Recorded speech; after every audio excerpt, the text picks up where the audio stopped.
자, 오늘은 세계에서 가장 정교하다고 알려진 사이버 공격 그룹의 전술, 그 속을 한번 들여다보겠습니다. 그 답이요. 생각보다 훨씬 간단하면서도 어떻게 보면 더 섬뜩합니다. 이들은 항상 요란한 신종 해킹 툴을 들고 문을 부수고 들어오지 않거든요.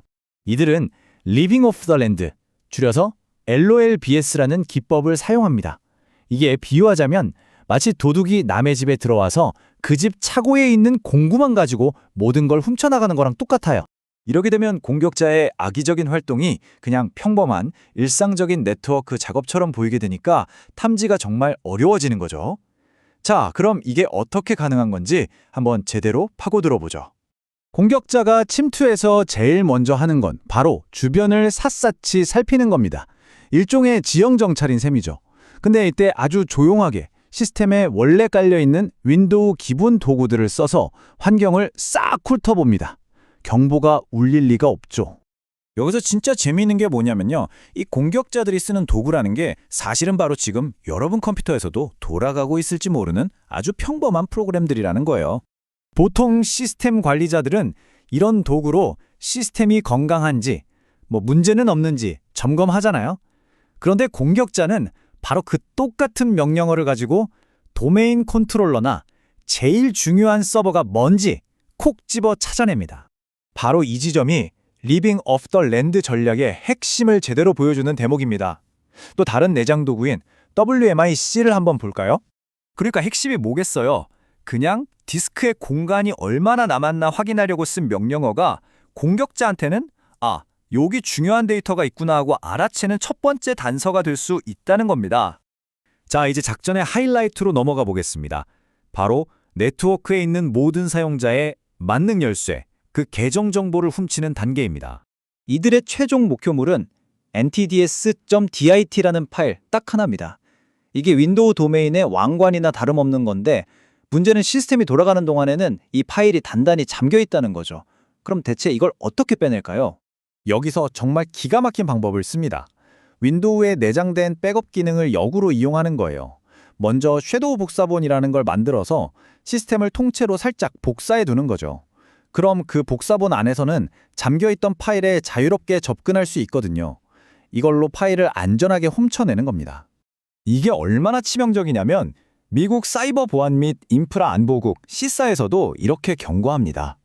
공격자가 NTDS DTS 파일과 시스템 레지스트리 하이브를 빼냈다면 그 도메인은 그냥 전부 넘어갔다고 봐야 한다고요. 사실상 게임 오버 선언인 거죠. 자, 이렇게 왕관을 훔친 다음엔 뭘 할까요? 이제부턴 언제든지 다시 들어올 수 있는 뒷문을 만들고 자기가 왔다 갔다 하는 흔적을 싹 지우는 작업에 들어갑니다. 이게 또 어떻게 이루어지는지 보시죠. 이 뒷문을 계속 열어두기 위해서, 즉 지속성을 확보하기 위해서 이들이 눈을 돌리는 곳은 바로 윈도우 작업 스케줄러입니다. 원래는 정해진 시간에 알아서 프로그램이 돌아가게 만드는 아주 유용한 기능이죠. 그런데 공격자들은 이 기능을 악용해서 특정 시간이 되면 자기들의 악성 코드가 저절로 실행되게끔 숨겨진 작업을 등록해 놓습니다. 이렇게 하면 컴퓨터를 껐다 켜도 이 악성 코드는 좀비처럼 다시 살아나서 공격자의 접속을 보장해 주는 거죠. 이번엔 방화벽을 뚫는 기술입니다. 여기서는 넷시라는 아주 강력한 네트워킹 도구를 사용합니다. 이 net시 명령어를 쓰면요, 감염된 컴퓨터가 순식간에 비밀 통로가 되어버립니다.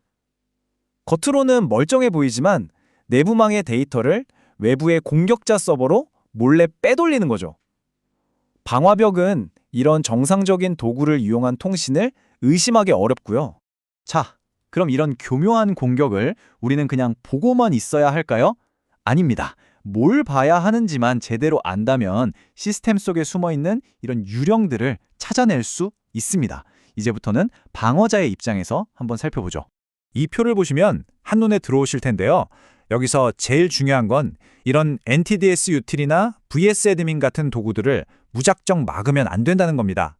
왜냐면 이건 시스템 운영에 꼭 필요한 도구들이거든요. 대신에 언제 그리고 어떤 방식으로 사용되는지를 유심히 봐야 한다는 거죠. 평소와 다른 움직임이 바로 신호입니다. 결국 핵심은 가만히 있지 않는 방어, 즉 능동적인 방어입니다.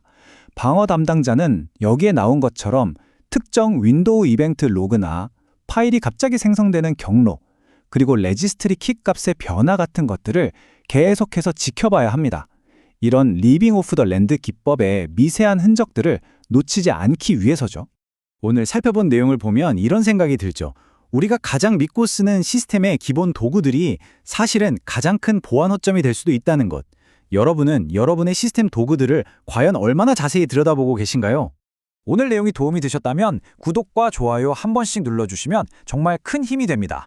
저희가 더 좋은 분석 컨텐츠를 만드는데 아주 중요한 동력이 되거든요. 시청해주셔서 정말 감사합니다.